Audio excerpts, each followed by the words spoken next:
여러분은 일평생 내가 보기만 해도 힘든 사람들이 있습니까? 아니면 나를 보기만 해도 힘들어하는 사람이 있습니까? 솔로몬이 여호와를 떠난 후부터 이제 환란이 일평생 계속된다고 해요.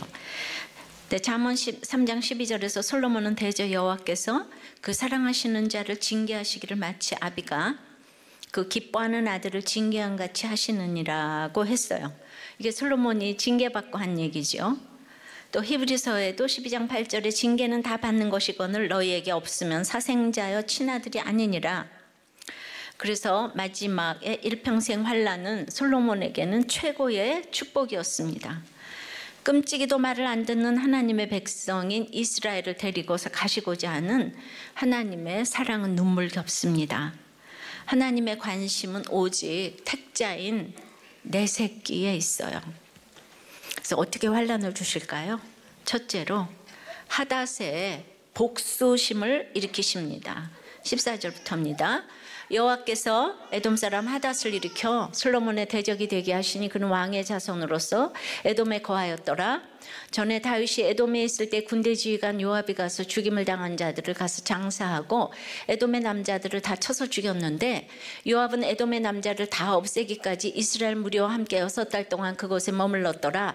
그때에 하닷은 작은 아이라 그의 아버지 신하 중 에돔 사람 몇몇과 함께 도망하여 애굽으로 가려 하여 14절의 원어는 이렇게 해서로 시작합니다. 바로 지난주 13절에 솔로몬의 행위 즉 이방 여인과의 통혼 등 율법을 어긴 행위로 나라를 빼앗겼는데 아버지 다윗 때문에 한 지파를 주신다고 했죠. 근데 이것이 징계에서라도 예수님의 계보에 올라가게 하시고자 함입니다. 그것이 하나님께서 에돔 사람 하닷을 일으켜 대적이 되게 하시는 것부터 지금 시작을 하십니다. 자, 우연은 없습니다. 솔로몬이 왕위에 오를 때는 솔로몬을 대적하는 세 사람 요압과 시므이와 아비아달을 제거하게 하시더니 이제 하나님께 등을 돌리고 우상을 숭배하기 시작하니까 국내외적으로 하닷과 르손과 여로보암을 일으켜 솔로몬을 대적하게 하십니다. 근데 징계는 아프잖아요. 그래서 택자가 억울하고 분하게끔 대적하는 이들이 하나님의 보호를 받은 것처럼 이제 보여줘요.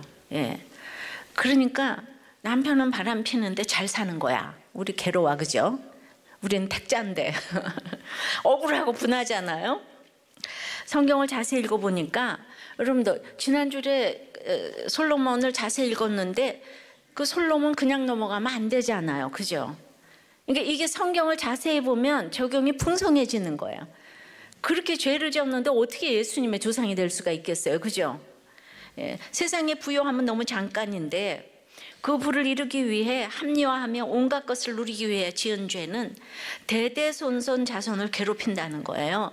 자손은 금세 빼앗기고 동족까지 나뉘어져 죽자고 서로 싸우고 서로 망할 때까지 화해가 이루어지지 않는 이 남북 이스라엘의 그 길고도 험한 분쟁을 솔로몬이 시작한 거예요. 그러니까 솔로몬의 죄는 아무리 강조해도 지나침이 없어요. 생각해보면 성경은 죄인들의 이야기 맞습니다. 다윗의 죄 이야기, 솔로몬의 죄 이야기 모든 것이 우리도 교회 간증 같습니다. 그러나 그 중에서도 다윗의 회개가 가장 컸기에 36절처럼 내 종 다윗이 택한 성읍에서 항상 내 앞에 등불을 가지고 있게 하리라 하셨어요. 이 다윗 때문에 솔로몬뿐만 아니라 우리까지도 복을 받는 것입니다. 우리의 죄가 아무리 커도 거기에서 우리가 회개하면 대대손손 지켜주실 것을 믿읍시다. 이제 환란이 솔로몬에게 오기 시작한 것은 솔로몬을 지키기 위한 것이고 하나님의 백성을 지키기 위한 것입니다. 나의 환란은 나를 지키고 가정을 지키고 교회를 지키고 더 나아가서 나라까지 지키시기 위한 것이라는 이 생각을 해보았는지요. 그래서 아무리 억울한 고난이라도 뿌리를 캐어보면 그 골방 속에 숨겨놓고 있는 그 안 좋은 감정들이 있어요. 이 골방 속에서 여호수아의 그 아모리 왕 5왕처럼 그 대마왕들이 감정의 대마왕들이 굴 속에 심어 있으니까 이게 독이 되어가지고 다른 사람을 찌르게 되는 이 경우를 많이 보게 됩니다. 압살롬이 그랬죠. 압살롬은요, 예수님의 조상인 이 아버지 다윗을 미워하다가 끝까지 복수의 대마왕 마음을 버리지 못했어요. 아버지를 죽이고자 하는 데까지 가는 이 돌아올 수 없는 강을 건넜어요. 지금도 이런 일이 있을 수 있죠. 그런데 압살롬인들 그러고 싶어서 그랬겠어요? 이 복수의 마음이 해결이 안 되는 거예요. 그러나 이런 복수의 마음도 다윗의 훈련을 위해 오고 가는 주의 백성들을 위해 하나님이 압살롬을 일으키신 거예요. 하닷을 일으킨 것처럼. 마찬가지로 내 인생의 결론도 이렇게 해서입니다. 우연히 생긴 일은 없어요. 솔로몬이 젊어서 이런 일을 당했으면 더 좋았으련만 늙어서 이 모든 일을 당했어요. 그래도 다윗의 기도로 늙어서라도 솔로몬에게 환란이 왔기에 다윗보다는 아주 얄팍한 회개를 했지만은 그래도 회개를 했기에 택자입니다. 전도서를 남기고 구원받고 갔다고 생각합니다. 물질도 많이 가져보고 헛되다 하고 고백할 사람이 있어야 하지 않아요. 그래서 일찍 환란 오는 것이 참 축복입니다. 하닷은 에돔의 왕자예요. 다윗이 에돔에 있을 때 요압이 죽임당한 병사들을 인하여 에돔의 남자들을 다 쳐서 멸했는데 그 다 죽이기까지 한 6개월이 걸렸어요. 그러니까 거기 이제 걸린 것보다도 머물렀어요. 거기 머물렀다 그러죠.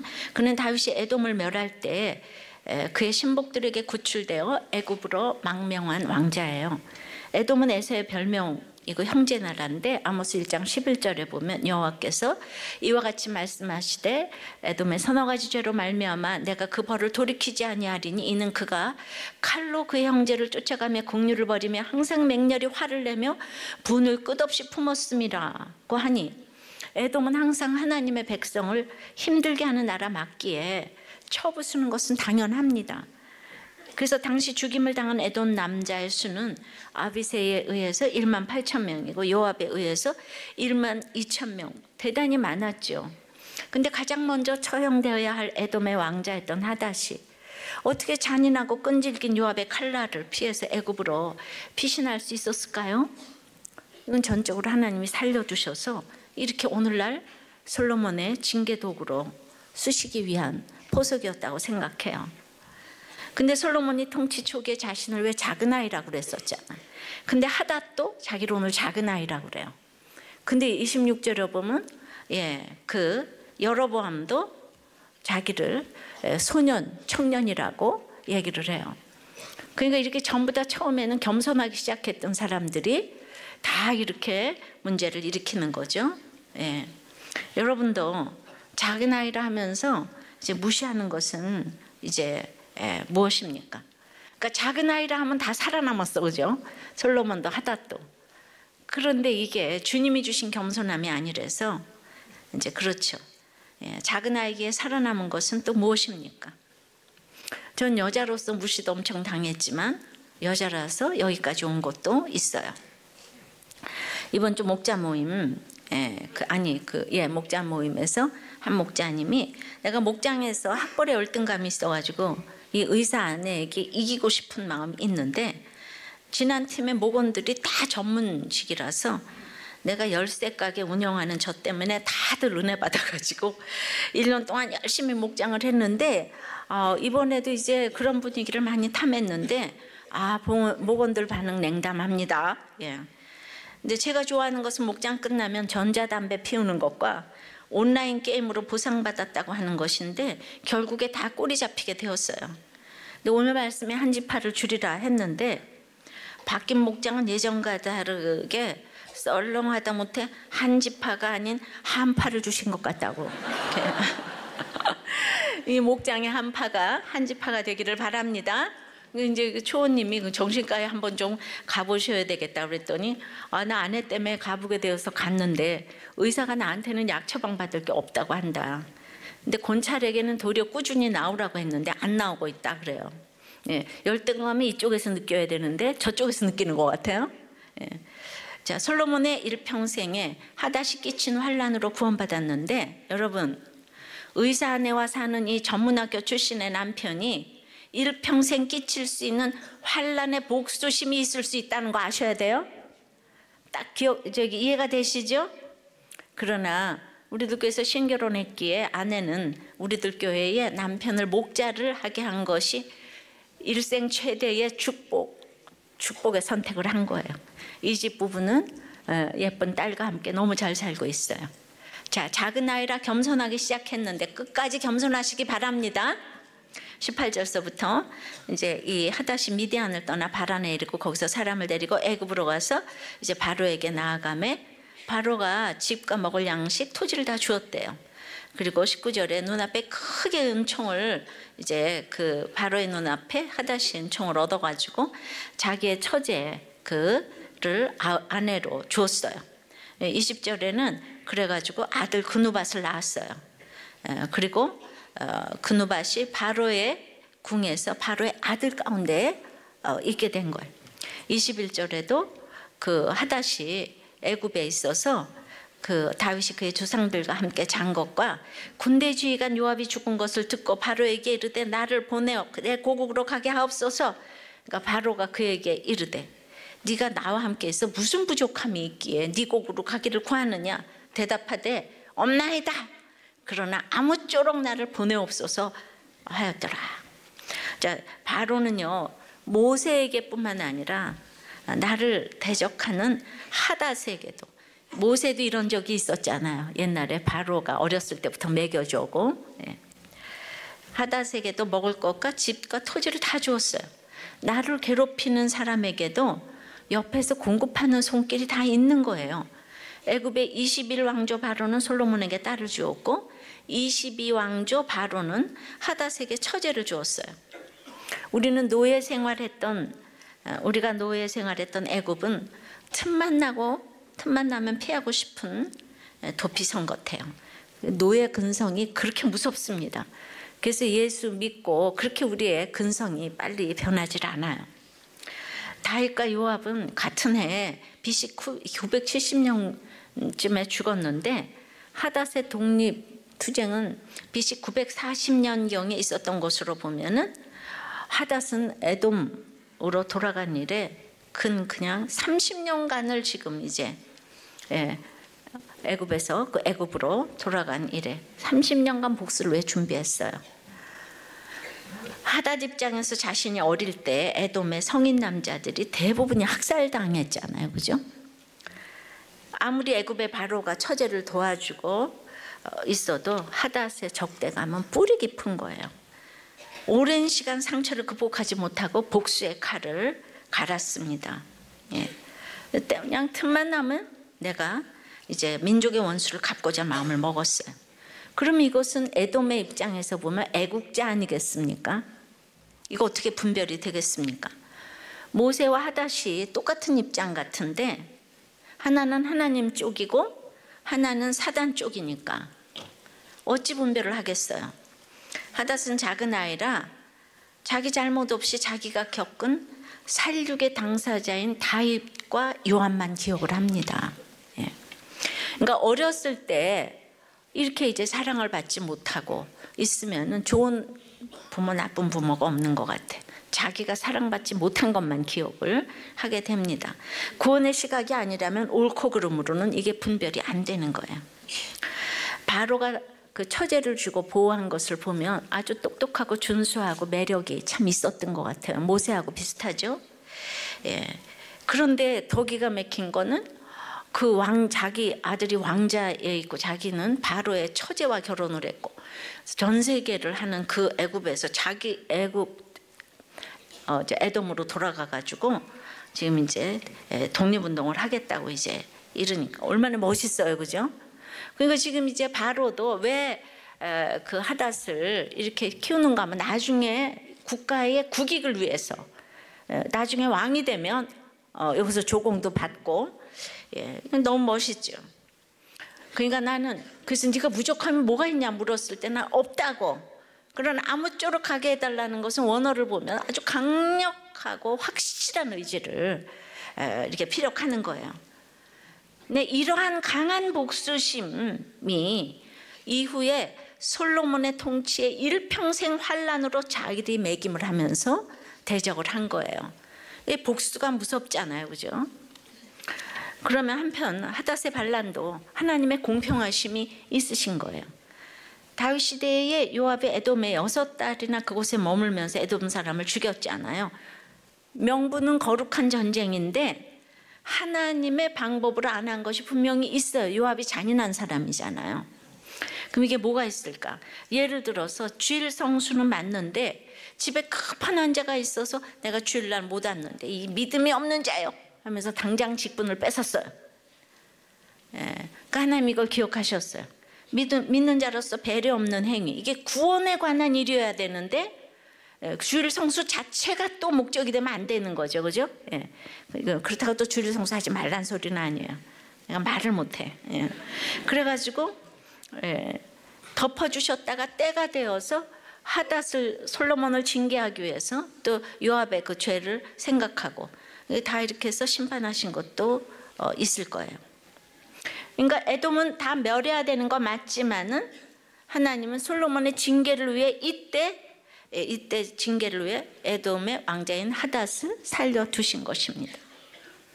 그러니 우리는 구속사를 모르면 똑같이 애국자로 보이기에 누가 옳고 누가 그른지를 모릅니다. 이 세상 모두는 내 고향 내 아버지 원수를 갚기 위해 정치가 흘러가고 역사가 흘러가잖아요, 그죠? 모든 드라마의 주제도 그거예요. 그런데 에돔을 치고자 했던 요압이 얼마나 잔인하고 기회주의자입니까? 그러니까 그 요압이나 이 하닷이 더 훌륭해 보이지 않아요, 그죠? 또 솔로몬, 솔로몬도 이 죄 가운데 있고 다 그놈이 그놈 같아 보여요. 그러니까 여기서 이제 조상의 죄를 회개해야 되는, 조상의 죄까지, 에돔은 조상의 죄까지 회개를 해야 되고 솔로몬도 회개를 해야 되는데 구속사적인 시각을 가지지 않으면 이런 것들이 안 돼서 서로 죽고 죽이는 것입니다. 하닷은 모세와 똑같은 환경에서 어려서부터 어려운 시절을 보냈지만 모세와는 달리 인간 승리 자체로 끝난 사람이에요. 이 땅의 인간 승리, 이건 찻잔 속의 태풍에 불과한 거예요. 무서운 거예요. 인간 승리는 예수 믿기에는 가장 무서운 것 중에 하나예요. 왜냐하면 내 힘으로 이루었다의 최고봉이 인간 승리잖아요. 이제 이 땅에서 칭송받잖아요. 사람은 절대 부패, 전적 무능인데 나는 능치 못한 일이 없다고 한다면 이거는 하늘과 땅 차이의 가치관이지요. 그러니까 가장 거룩한 바리새인이 예수님을 죽였어요. 이방이 죽은 게 아니라. 그러니까 예수 믿는 거룩한 사람이 이렇게 나는 능치 못한 일이 없는다고 하면은 이거는 거룩한 언어를 쓰지만 땅의 가치관이죠. 인간 승리의 하닷과 르선과 여로보암의 세 사람이 솔로몬을 가장 괴롭히는 사람의 역할을 하는 것을 우리가 보게 됩니다. 그럼 인간 승리가 뭐가 가장 나쁜가? 자기가 제일이니까 회개를 모르는 거예요. 회개. 아무리 교회를 다녀도 회개를 몰라요. 그러니까 자신이 다 이루었기에 그러지 못한 사람을 계속 정죄하고 나는 공부 잘하는데 너는 왜 못해? 나는 이렇게 부지런한데 너는 왜 맨날 잠만 자? 하고 나를 괴롭힌 사람은 감히 네가 나를 죽을 때까지 해서 용서하지 못하는 거예요. 내가 너무 대단하니까 어떻게 감히 나를 비판해?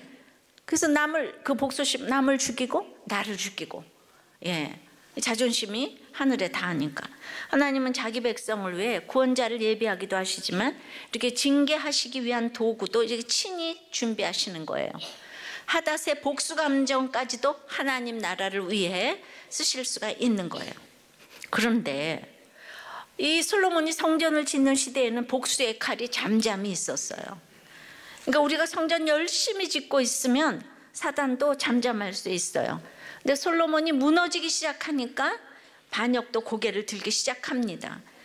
이제 끝까지 우리가 성전 잘 지어가는 것이 얼마나 어려운가를 우리가 정말 알아야 돼요. 항상 무너지지 않을 성전을 지어야 하기 때문에 자녀 양육, 공부, 목양, 행정, 제가 어떤 거 하나도 쉽게 해온 것이 없어요. 근데 어떤 것 하나도 또 제대로 하는 게 없으니까 저는 이제 눈물밖에 흘릴 것이 없었던 거죠. 하나님은요, 하나님도 사단도요, 누가 센지 약한지 너무 잘 알아요. 틈새를 파고 들어옵니다. 그래서 늘 깨어 있어야 돼요. 깨어 있어도 날마다 못하는 거 투성이에요. 예. 이 본문을 새벽 설교회 할 때 우리 초호님이 간증했어요. 아버지가 엄마를 늘 머리채를 잡아 끌고 때리니까 그냥 너무 이 분노와 복수심으로 그 아버지를 칼을 들고 찌르려고 했는데, 그때 이제 말려가지고 찌르지는 못했지만 그때 멈칫하는 아버지를 보았대요. 그리고는 그냥 너무 분해가지고 그냥 거울에다가 주먹을 계속 내리쳤는데, 그렇게 돼서 아버지를 오랫동안 보지 못했대요. 그러니까 이제 폭력은 끊어진 거잖아요. 그런데 그 복수심이 없어진 게 아니니까 그것이 결혼하고 아내에게 그대로 이어졌다는 거죠. 예. 근데 언제 둘이 하나가 됐냐면, 아버지가 망해서 백발이 되고 이 집사님도 망해서 서로 오갈 데가 없어서 할 수 없이 누님집 2층에서 서로 해우하게 됐대요. 여러분, 복수심은요, 인간의 힘으로는 끊을 수가 없는 거예요. 망하기 전에는 이게 힘들어요. 예. 그러니까 예수가 들어와야 복수라는 실체가 허구라는 것을 알게 되게 되는 거죠. 그러니까 복수를 하지도 말아야 하지만 당하는 것도 잘 당해야 돼요. 이스라엘과 유다는요, 이렇게 해서 분열이 돼서 나중에 보면 둘이 완전히 망한 다음에 그때야 에스겔 38장에서 하나가 되죠. 둘이 다 망하니까 하나가 돼요. 참 힘든 싸움이에요. 근데 내가 하다시라면 에돔의 조상의 죄를 회개를 하시기를 바랍니다. 자, 여러분의 복수심은 적용해 보세요. 어떻게 생긴 거예요? 지금 복수를 하고 싶습니까? 당하고 있습니까? 복수의 대상입니까? 예. 아니면 무엇 때문에 그렇게, 예. 그래서 이제 어떤 복수를 꿈꾸고 있으세요? 육적인, 정신적인, 영적인 어떤 것으로 복수하고 싶으세요? 즉, 돈 벌어서 내가 복수하고 싶고, 아이가 공부 잘해서, 또 그동안 나를 무시했던 모두에게 목장인도를 더 잘해서 복수를 하련다. 그런 복수는 하시기를 축원합니다. 그래서 다들 그냥 다 각자 분량에서 복수를 다 하고 싶은 게 있어요. 두 번째는 르손의 적개심을 일으키십니다. 23절부터 5절입니다. 하나님이 또 엘리아다의 아들 르손을 일으켜 솔로몬의 대적자가 되게 하시니 그는 그의 주인 소바왕 하다데셀에게서 도망한지라. 다윗이 소바 사람을 죽일 때 르손이 사람들을 자기에게로 모이고 그 무리의 괴수가 되어 다메섹으로 가서 살다가 거기서 왕이 되었더라. 이렇게 왕의 인생을 살아도 일평생에 이제 환란이 있는데요. 이 휴머니즘의 남자 솔로몬은요, 맨날 이런 거, 나는 남에게 해를 끼친 적이 없는데, 예. 근데 오늘 25절에 솔로몬의 일평생에 하다지 끼친 환란 외에 르손이 대적하고 또 미워했다고 하잖아요. 그러니까 왜 솔로몬에게 이렇게 계속 환란이 오는가? 우리는 이 구절만 보면 아, 솔로몬이 참 안 됐다. 그러나 죄보기가 안 되는 솔로몬의 인생 처음부터 보면 이거는 솔로몬 삶의 결론이죠. 성경에서 처음부터 읽어야 돼요. 반드시. 솔로몬의 시대에는 전쟁이 없었지만은 아스타롯과 밀곰의 우상은요, 하닷의 복수심 정도 가지고는 안 돼요. 그래서 이제 더 나가서 르손의 적개심을 이용해서 또 솔로몬을 징계하셔야 되는 거예요. 예, 르손은 다윗이 소바를 칠 때 주인을 버리고 도망하여 다메섹에 가서 왕이 된 명분도 없는 잔챙이 같은 인간인 거예요. 근데 그는 솔로몬과 관계가 하나도 없었음에도 오직 다윗의 후계자라는 이유로 그에게 보복을 했어요.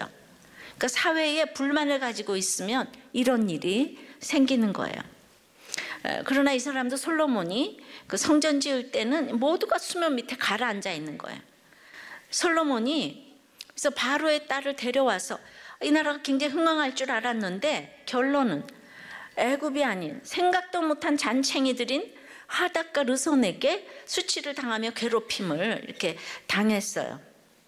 솔로몬을 치기 위해 곳곳에서 준비된 도구들이 이렇게 있습니다. 내 주변에 말도 안 되는 칼날과 가시는 나의 욕심과 나를 일깨우려는 하나님의 눈물겨운 사랑일 수 있는 거예요.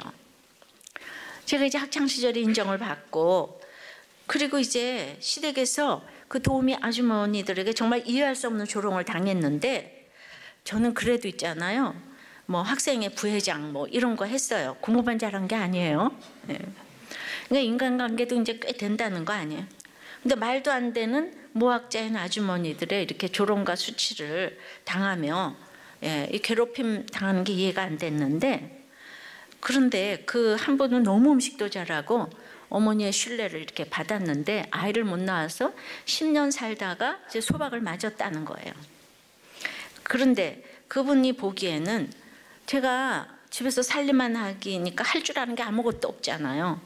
그리고 이제 바까 그러면 바까고, 방까 그러면 방까고, 들어와 나가 그러면 제가 하고 네 이러고 있으니까, 자기가 보기에는 별 볼 일 없는 여자가 이 회장님 댁의 며느리라고 하니까 그 자체가 제가 가해자인 거예요. 이해할 수 없는 그 시절의 일들은 훗날 해석이 되었는데, 그분은 저의 가정을 이렇게 갈라놓고자, 왜냐하면 자기가 보기에도 시집살이가 너무 센 것처럼 보이니까 이런 데서 막 욕을 하다가 새대기 같은 사람이 왜 이런 데서 살고 있어? 이런 얘기를 이렇게 했었거든요. 싸울 수도 없고 할 말도 하나도 생각도 안 나고, 그러면서도 맨날 나한테 대학은 어디로 나왔냐고 맨날 그러니까 나도 나중에 내가 대학 나왔나 할 정도로, 예, 너무나 이렇게 그냥 한 번 이랬다가, 예. 근데 그분들이 그렇게 나를 깨부셔 주니까 제 자신이 보이기 시작했어요. 그 하나님이 나를 위해 그분들을 일으키신 사건인 거죠. 끊임없이 생각하게 하는 나의 인생이에요. 내가 인정하고 싶지 않은 나의 모든 부분들이 이게 직면하게 되는 거예요. 나의 치사함과 내가 착하다고 생각했는데 착하지 않고 내가 용서할 수 없는 이런 일들이 생기니까 거의 직면을 하게 됐어요. 그런 거 직면하지 않으면 내 죄성을 알 수가 없는 거예요. 근데 14절과 23절에서 각각 솔로몬의 대적으로 언급되었던 하닷과 르손이 여기에서는 이스라엘의 대적으로 언급이 되어 있는 거예요. 그러니까 솔로몬의 범죄로 인하여서 이스라엘 전체를 미워하는 것으로 이렇게 표현하고 있다는 거죠. 연예인들이 상 받고 하나님께 영광을 돌린다는 기사에 싫다는 댓글이 달리면 그 댓글을 보고 좋아요를 그렇게 누른다는 거예요. 요즘 한국 기독교계가 어려운, 예, 시대를 살고 있어요. 소위 개독교 시대를 가고 있어요. 근데 제가 가만히 생각해 보니까 가장 이 언론의 그거가 이렇게 활발한 이 복음적인 교회들이 순환 시대를 겪는 것을 보면 감당할 만해서 그런 거 아닌가. 다른 곳은 그마저 수준이 안 되기에 드러나지 않는 것이 아닐까. 예, 좀 그런 생각도 합니다. 감당하시기를 다 바라요. 25절에 그렇게 이제 그 일평생, 솔로몬의 일평생을 직역하면 솔로몬의 모든 날들이에요. 그러니까 이 사람들이 그 30년 됐으니까 솔로몬 통치 초기부터 그 복수심을 가졌죠. 그런데 여기 하닷도 그 솔로몬이 성전 잘 짓고 있을 때는 그냥 엄두도 못 냈는데 이제 힘이 약해지니까 대적하는 거예요. 그러니까 내가 진짜 하나님 열심히 성전 잘 짓고 있으면 사단이 힘을 못 쓴다는 거죠. 그러니까 이 기간은 하닷과 르손이 솔로몬에게 본격적으로 반기를 든 이래 솔로몬이 죽을 때까지의 기간이에요. 그럼에도 일평생이란 그 단어를 사용한 이유는 인생의 말년에 솔로몬이 당한 이 괴로움이 인생 전체에 걸쳐 당한 괴로움과 견줄 만큼이나 컸기 때문에 우리는요, 그냥 시간과 상관없이 내 고난이 제일 큰 거는 나 평생 죽을 뻔했어 이렇게 얘기하죠. 그러니까 나는 뭐 평생 남편한테 매 맞았어 그러면은 1초 10초씩 맞은 거를 다 합쳐도 하루가 안 되거든요. 예, 그런데도 맨날 평생 매 맞았다고 이렇게 표현을 해요. 바로 이 솔로몬의 체감 온도가 일평생이라는 표현을 하는 거예요. 그리고 환란으로 번역한 하라는 솔로몬의 눈앞에서 행했던 그 악 6절에 나왔던 솔로몬이 여호와의 눈앞에서 악을 행했다 그랬잖아요. 그 악과 환난이 동일한 단어라는 거예요. 그러니까 환난은 솔로몬의 악함의 결과라는 거예요.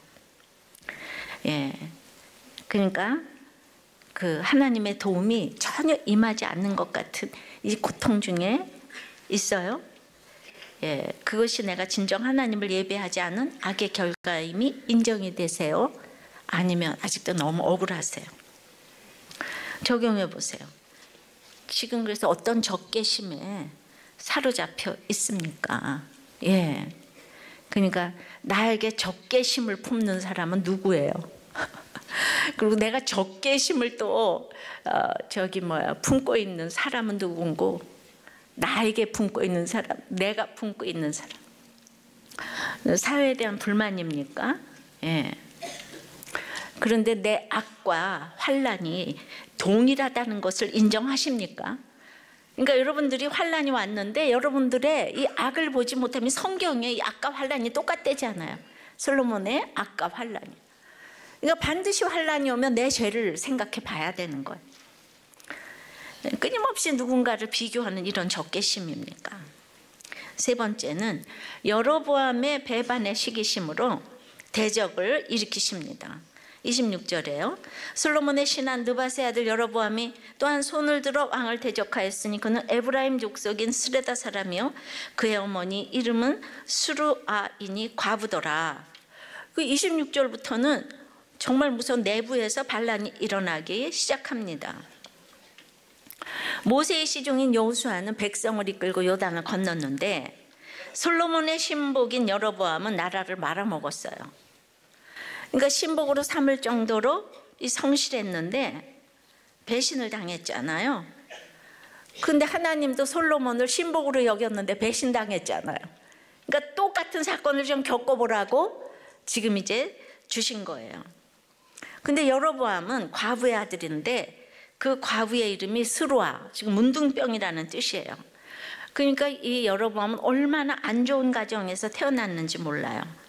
그러니까 이 사람은 아주 신복을 했지만은 수종자는 아니고 영웅이 되게 좋은 조건일 수 있어요. 뭐 히틀러나 이런 사람들 전부 다 환경이 안 좋을 때 영웅이 탄생된다 그러잖아요. 이게 참 분별 어렵죠. 근데 솔로몬이 믿음의 지체가 없이 그렇게 계속 두로왕 바로의 딸 외부로 돌더니 결국 어디서 무너졌냐면 내부에서 무너졌어요. 애굽이 구해주는 것이 아니에요. 여러분들이 세상 좋아하지만은 여러분들이 믿음의 공동체에 있다는 것이 여러분들의 가장 큰 보호막인 줄을 아셔야 해요. 예, 다 면접 짧아서 이렇게 되셨다 그랬잖아요. 조금 전에. 여러분이 주님을 만났다면 반드시 믿음의 지체를 주십니다. 근데 교회 와서도 지체가 없다면은 이제 솔로몬이 될 확률이 아주 높습니다. 예, 내부에 있는 적이 이렇게 무서워요. 예. 근데 교회를 다니는데 지체가 없을 수가 있겠어요. 그러니까 마찬가지로 그 외부보다 내면의 죄가 더 더럽고 무섭지요. 그러니까 암도 밖의 왕보다는 안에 장기의 암이 훨씬 무섭잖아. 거기서 진짜 일은 다 하고 있잖아. 그래서 이제 저기 쳐들어온 까닭이 있다고 하나님 말씀하세요. 27절부터 그가 손을 들어 왕을 대적하는 까닭은 이러하니라. 솔로몬이 밀로를 건축하고 그의 아버지 다윗의 성읍이 무너진 것을 수축하였는데 이 사람 여로보암은 큰 용사라. 솔로몬이 청년의 부지런함을 보고 세워 요셉 족속에를 감독하게 하였더니, 그러니까 에브라임 족속인 여로보암이 지금 대적을 하는 거잖아요. 그러니까 모세도 여로보암도 똑같이 어려운 환경을 겪었지만은 고난이 있다고 해서 다 거듭나고 믿음이 성숙해지는 것은 이제 아닌 것 같아요. 여러분, 내 설교가 재미없어요? 근데 왜 자요? 난 내 설교만 오면 다들 간증할 때마다 처음에 와서 다 잤다고 그래가지고 정말 자지 마요. 다윗성은 여러분 유다 지파에 속해 있었잖아요. 그러니까 다윗성을 보수하려면 유다 지파가 그 일을 감당해야 되는데 그 유다 지파인 솔로몬이 유다 지파는 다 대장을 시키고 에브라임 지파, 요셉 지파에게 일을 시킨 거예요. 그러니까 솔로몬이 사람을 잘못 쓴 거죠. 28장 28절, 이 사람 여로보암은 큰 용사라 솔로몬이 이 청년의 부지런함을 보고 세워 요셉 족속의 일을 감독하게 하였더니 세상에 이 한 사람 때문에 이스라엘이 완전히 갈라진 거예요. 갈라진 거예요. 그런데 이 솔로몬이 이 여로보암을 추천한 거예요. 솔로몬 정말 망고의 죄인이에요. 예, 망할 랄랄랄라예요. 예, 그래서 그냥 부지런하고 용사하면 되었지 뭐. 너무 사람 의심하면 안 돼. 예. 그런데 지금 에브라임 지파는 늘 유다 지파를 시기와 질투의 눈으로 보고 있기 때문에 굉장히 조심해야 되는 족속이에요. 왜? 이 요셉 지파에서 요셉, 입다, 기드온, 사울, 여호수아 등 구약에서 쟁쟁한 지도자가 다 요셉 지파에서 나왔어요. 근데 갑자기 유다가 등장해서 이 다윗이 등장을 해서 왕권을 잡아버렸어요. 근데 다윗이 워낙 통치를 잘하니까 트집을 잡지 못하고 가만히 보고 있는데, 예, 솔로몬이 그 아버지의 권력을 이용해가지고 지금 죄를 범했잖아요. 그러니까 이 일로 여로보암이 개혁의 빌미를 잡았어요. 얼마나 명분이 있는지 10지파가 합세를 한 거예요. 이게 얼마나 어려워요. 솔로몬이 20년간 역군을 일으킨 것과 자기 성을 건축하는 동안 이 사람들의 불평, 불만을 다 접수했어요. 예, 아주 심층부에 들어가서 이 나라의 모든 비리를 다 접수한 거예요. 우리 이렇게 보면은 지금 교회들도 보면은 그 아주 신복인 그 사람들이 전부 다 그거를 까대요, 보니까. 그러니까 이 사람 하나 잘못 세워가지고 지금 이제 다 망하는 거예요. 근데 솔로몬이 하나님의 말씀이 안 들려서 지금 여호와를 떠났는데 하나님도 몰라보는 사람이 사람은 알아보겠어요? 이 사람이 너무 외적인 거 좋아하잖아요, 솔로몬이. 그러니까 여로보암도 너무나 부지런하고 성실하고 용사처럼 보이고 외모로 오케이인 거예요. 외모로 오케이. 예. 적용해 보세요. 국가적인 선거 또 직장, 교회 등에서 사람 뽑는 일에 이런 큰 용사 여로보암에게 현혹되지는 않습니까? 내가 잘못 뽑은 여로보암이 하나님과 나를 분열시키고 가정과 교회 공동체를 분열시킬 수 있어요. 누구의 편에 설 거를 고민하지 마시고 오직 하나님 편에 서세요. 예, 저는요, 예, 구체적으로 그러면 어떻게 하나님 편에 서는가? 우리들 교회 쪽으로 보면은 오늘 한 사람의 이혼을 막기 위한 것이 인생의 목적인 사람은 하나님 편에 서 있는 거예요. 적용해 보세요. 여러분, 한 사람의 이혼을 막기 위해 안타까워 하십니까? 이거를 나눠 보세요. 모든 뭐 초원님, 평원님들 전부 다 내가 한 사람의 이혼을 막기 위해서 너무 안타까워하고 있는가, 그게 나하고 관심이 없다고 생각하는가? 이것으로 여러분들이 배반의 기운이 있나 없나를 배반의 시기심, 이게 다 연결된 게 이론론인 거예요. 예. 자, 29절에 그 즈음에 여로보암이 예루살렘에서 나갈 때 실로 사람 선지자 아히야가 길에서 그를 만나니 아히야가 새 의복을 입었고 그 두 사람만 들에 있었더라. 예. 너무 길어서 다 안 읽는데요. 선지자 아히야가 등장을 했는데 솔로몬에게 나타나지 않고 여로보암에게 나타났어요. 이것이 솔로몬의 비극이에요. 솔로몬은 워낙 높은 자리에 있어가지고 이 선지자도 솔로몬을 만나지 못하는 거예요. 그리고 왜 솔로몬이 망하는지 그 이유를 밝혔어요. 그런데 여로보암도 하나님을 위한다는 명분으로 반역을 했잖아요. 자, 우리는 어떤가요? 하나님을 위한다는 명분으로 늘 이렇게 반역을 일삼지 않아요? 결국 똑같이 우상 숭배를 하게 돼요. 이 정권이 바뀔 때마다 똑같은 일이 일어나고 있잖아요. 나는 이 정부를 개혁하리라고 똑같은 일이 일어나요. 하나님이 여로보암에게 열 나라를 찢어주되 분명히 오늘 솔로몬의 생전에는 아니라 그러셨어요. 그런데 여로보암이 이걸 듣자마자 내가 솔로몬보다 큰 자구나, 걔한테는 한 나라 주고 나한테는 10나라 준다 그러는구나. 그래서 하나님께서 이루실 때까지 비밀로 간직해야 될 이 말을 하고 댕겼어요.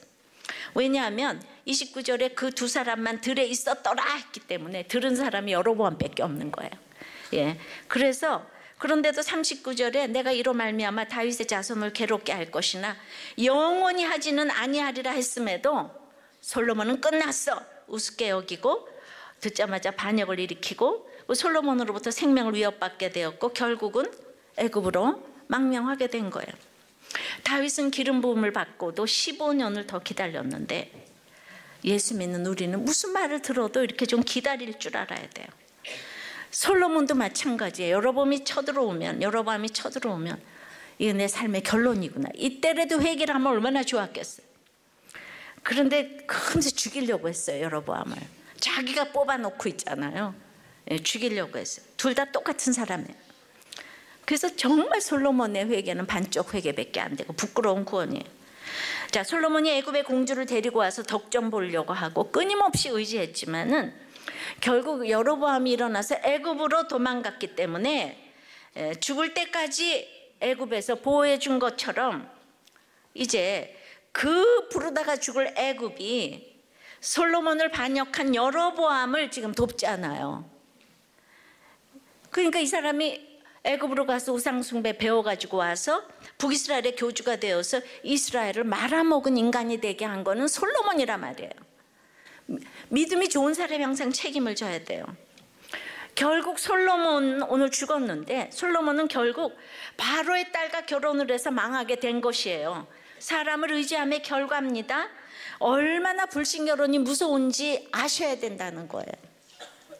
적용해 보세요. 나에게 말해줄 믿음의 선지자가 있습니까? 누구도 안 들어서 반역을 당해야만 지금 이제 정신을 차리실 예정입니까? 그렇게 신복의 배반을 겪은 적이 있습니까?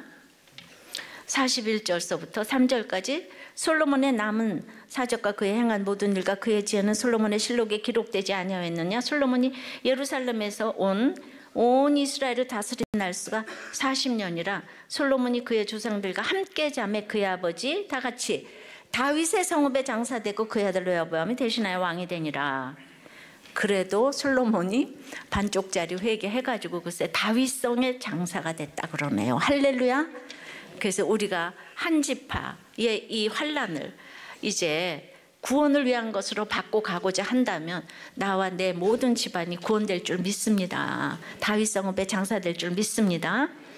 일평생의 환란에 축복을 맛보고 있는 이 부목자님이세요.